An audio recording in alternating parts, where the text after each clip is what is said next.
السلام عليكم ورحمة الله وبركاته. إيه الأخبار يا جماعة؟ معاكم أحمد عمران، أهلا بيكم في فيديو جديد وسلسلة خطط وتشكيلات أبطال الكرة. المفروض كنت أنزل باتش بيس 2013، لكن اصبروا شوية لغاية ما نظبط الصور المصغرة ليها، لأن في فكرة في دماغي. هخلي المونتير بتاعي اللي إن شاء الله ناوي يرجع يشتغل واحدة واحدة كده، شجعوه في التعليقات ينزل صورة مصغرة حلوة كده بحيث تليق بالفيديو كده.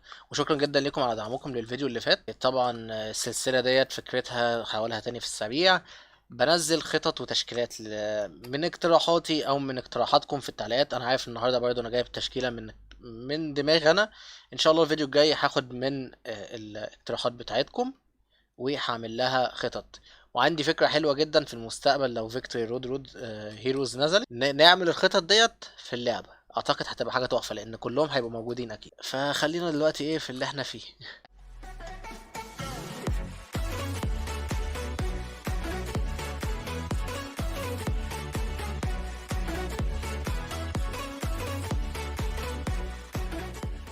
تمام.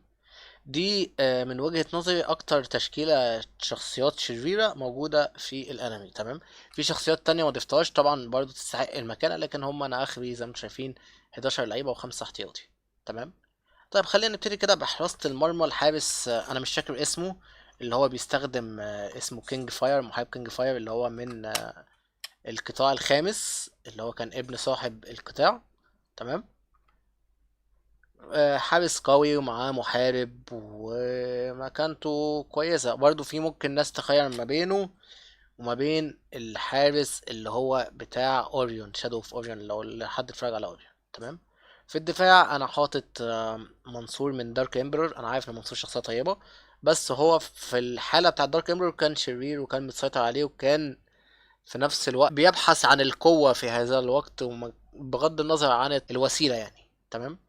جنبه على الشمال استا من عارف انه مش مدافع بس عنده مهارة دفاعية كويسة. استا من الحلقة الكروس اوفر مع دامبل سانكي دبليو.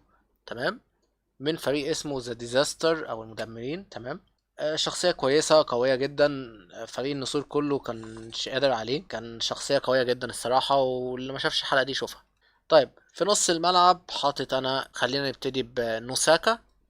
نوساكا كان في أريس هو الشخصية اللي تعتبر الشريرة موجودة في الفرقة بتاعتها. كانت بتلعب بلعب خشن، وكانوا بيطمحوا في حاجات. تقريبا انا مش فاكر اريس قصته قوي، بس انا فاكر ان هو ايه كان يعني الشخصية، كان هو الشرير في الجزء دوت طبعا. تمام. على اليمين عندنا اللي هو الفامباير، لا، اليمين اللي هو المستذئب من كرونوستون. تمام. لو ما تعرفوش على كرونوستون مش عايز احرق لكم، بس الشخصية ديت يعني بتتحول لمستذئب وكده. وكانت شخصية قوية جدا، وكان قائد فريقه وكان تابع لسارو. الشخصية اللي على الشمال اللي هو مصاص الدماء الفامباير دراكولا. برضو كانوا هما الاتنين في نفس المرتبة، هو ومصاص الدماء، والاتنين كانوا شخصيتين بصراحة جامدين جدا الصراحة. طيب نيجي على الهجوم، هنبتدي كده من اليمين للشمال. عندنا في اليمين سارو، الشخصية الشريرة الرئيسية في جزء كرونوستون. طبعا شخصية قوية جدا، عندها ميكس ماكس مع الغوريلا، وعندها محارب قوي، وهي شخصية مثيرة للاهتمام. الشخصية اللي جنبها بصراحة بالنسبة لي أنا ما كانش مثير أوي للاهتمام، لأن أنا ما كنتش بحب الجزء ده أوي. أوزورك. بس طبعا هو طبعا يعتبر أكتر تهديد على على المجرة كلها أوزورك ده، من جالاكسي. تمام. وهو كان الشخصية الشريرة الأساسية، وكان عايز يدمر الكواكب كلها يعني عشان بقاء الكوكب بتاعه أو حاجة زي كده، مش فاكر. جالاكسي مركزتش أوي في القصة بتاعتها. طيب في الهجوم عندنا يوريكا، الشخصية الرئيسية الأساسية في أوريون. برضو للأسف ما ظهرتش غير في حلقتين بس. أنا بتضايق لما الشخصية الشريرة ما تظهرش غير في حلقتين بس. زي برضو سارو ظهر أعتقد كذا مرة، وأوزروك ظهر كذا مرة. يوريكا ما ظهرتش غير في الماتش النهائي بس. طبعا شخصية قوية جدا بصراحة بحبها. ماشي. عندنا برضو جنبه على الشمال اكيد الاسطوره هاكاريو طبعا شخصيه كان في الفيلم بتاع انازوما 11 جو بتاع القطاع الخامس. كان هو قائد فريق اسمه دراجون لايت، ولا مش فاكر كان اسمه ايه. وبعد كده اندمج مع الفريق بتاع شو وكده، وهو شخصيه يعني قويه جدا وعنده محارب التنين دوت، والتسديدة بتاعت التسديدة بتاعته قوية جدا. في ناس بتقول لك ان هي ممكن تعتبر اقوى تسديدة فردية، معرفش، دي حسب رأيكم انتوا. الشخصية اللي على الشمال برضو شخصية برأيي ان هي شخصية ممكن تكون اقوى شخصية في الانمي كله. الشخصية دي عندها قوة فريدة، ممكن طبعا هي بجانب اوزروك، اوزروك ده مش من المجرة اساسا، انا بتكلم على البشر. هي تعتبر شخصية عندها قوة فريدة من نوعها، وكان بامكانها ان هي تدمر الكوكب كله. وانت شفتوا هي عملت ايه في الحلقة الكروس اوفر يعني، بدون حرق الاحداث. فهي شخصية قوية جدا، وشخصية مثيرة للاهتمام برضو، وعندها ميكس ماكس برضو لما شعرها بيتغير كده. عندنا في الاحتياطي، انا مش فاكر اسمه، الحارس بتاع برضو اللي بيلعب مع نوساكا، برضو حارس قوي، وبرضو ما خدش حقه، كان حارس بديل عشان عامر طبعا. فالحارس ده ما خدش حقه قوي في القصة، بس هو حارس كويس جدا يعني عموما وقوي. عندنا أنس أو أفرودي من العواصف. أنس الشخصية برضو الشريرة الأساسية في الموسم الأول خالص، وشخصية قوية طبعا، بعد كده هيساعد فريق النسور وكده، بس أنا بتكلم على بتاع فريق العواصف. فهو شخصية مثيرة للاهتمام، شخصية قوية، شخصية ذكية، شخصية عنيدة برضو، هي تستحق وجودها. اللي بعديه عندنا جوران أو طارق، بس هو جوران هو الاسم بتاع الفريق كلية زيريا أو الفضائيين. طبعا جوران يعتبر الشخصية الشريرة الأساسية في الموسم الثاني أو الأرك الثاني يعني، من أبطال الكرة الموسم الأول. شخصية ما فيش حاجة كتير يتكلم عليها، انتوا عارفين يعني قوته كانت عاملة ازاي بقوة القلادة، وعمل ايه في النسور، كسبهم كذا مرة هزيمة نقراء، لغاية ما النسور بقى اتدرب وكده وهزمهم في الآخر. الشخصية اللي بعديها هي ممكن ما تبقاش شريرة أوي، لكن برضو تقدروا زيها زي شخصية برضو كان المفروض تبقى موجودة بس عشان المكان مش موجود، وهي الشخصية بتاعت قبيلة مايولا وماباولا في اللي هو السند، أنا مش فاكر اسمه ايه، وديزاستا اللي هو بتاع العالم السفلي، والشخصية التانية اللي هو برضو سيطروا عليه. برضو شو كان شخصية كويسة وطيبة في الأول، لكن بعد كده قلب شرير والسيطرة عليه، وحاول إن هو يهزم فريق النسور لكن ما قدرش طبعا، بقى باتحاده مع هاكابي. آخر شخصية معانا زنارك. ناس تقول زنارك ازاي، زنارك المفروض ان هو شخصية طيبة وبيلعب مع النسور، وحتى ساعدهم في ان هم ينتصروا قصاد فريق صاروخ. لو رجعنا للاول خالص هنلاقي ان زنارك اصلا شخصية شريرة.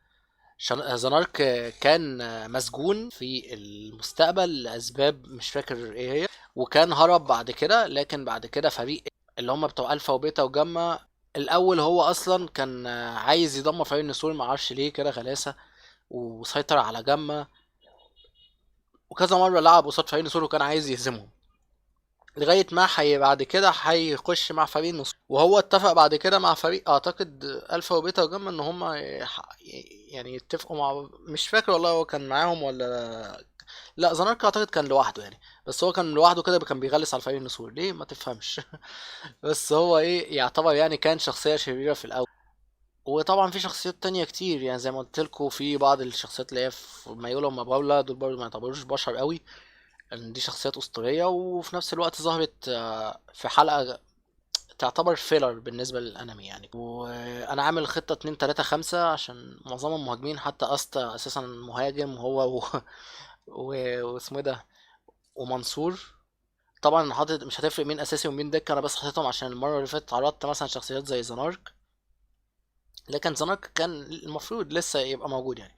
في الحارس برضو زي ما قلت لكم بتاع اوريون، في الحارس بتاع الزيرو، في الشخصية اللي هو المدرب بتاع الزيرو اللي بيشوط الشوطة بتاعت العناصر الأربعة. في شخصيات كتير يعني كويسة وقوية. طبعا بالنسبة لزيريا عندكم برضو أخضر، عندكم نجوم وزلة، بس دول يعني أعتقد أقل يعني في المستوى من طارق طبعا. وبس، ده كده كان فيديو النهاردة، حاجة بسيطة.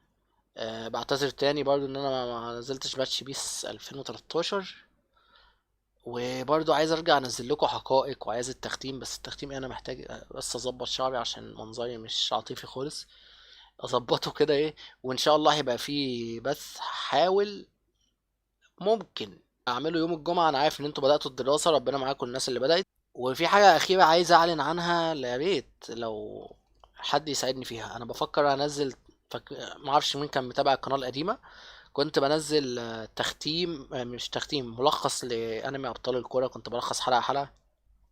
بس المره دي انا ممكن اعملها بشكل مختلف، ان بدل حلقه حلقه نلخصها ارك ارك. بس انا محتاج حد يكتب لي، لان انا الصراحه مش هقدر اتفرج على كل واكتب واسجل، وغير كده انا عندي حاجات تانية. اللي الموضوع صعب يا جماعه والله العظيم. بس انا واثق لو حد عمل لي الحاجات دي، اصلا كانت جايبه مشاهدات كتير، وكانت حاجه بتميزني برضو. وبس شكرا جدا ليكم على المشاهده، وبعتذر على الاطاله. وكان معاكم احمد عمران، وكونوا في امان الله. السلام عليكم. ينصح الخبراء اليابانيين باتخاذ الإجراءات التالية: サブスクライブ、ライク、コメント、フェイブルト。 ولا تنسى تشيك على باقي فيديوهاتنا.